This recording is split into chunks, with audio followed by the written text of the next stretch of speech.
day. The following activities were not submitted by the given deadline due to the following reasons.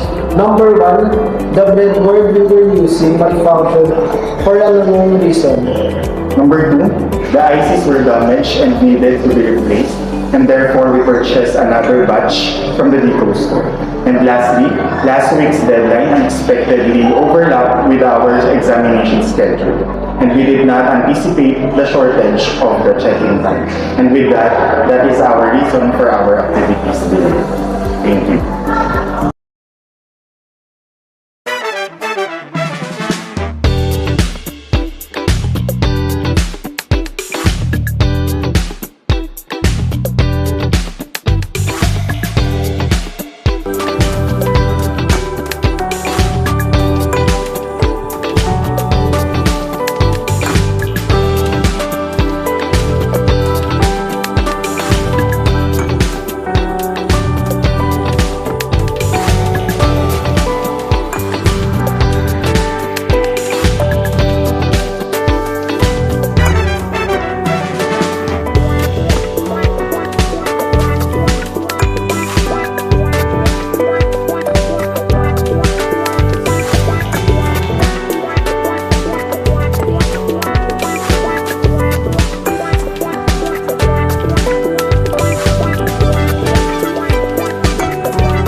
Good day.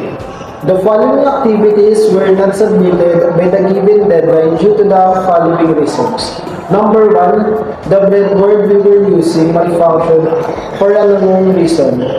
Number 2, the ICs were damaged and needed to be replaced, and therefore we purchased another batch from the Deco store.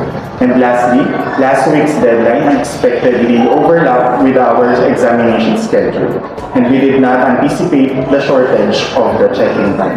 And with that, that is our reason for our activities today. Thank you.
Kasi feeling ko naman may mga factors na pwede consider sa pagkakaiba ng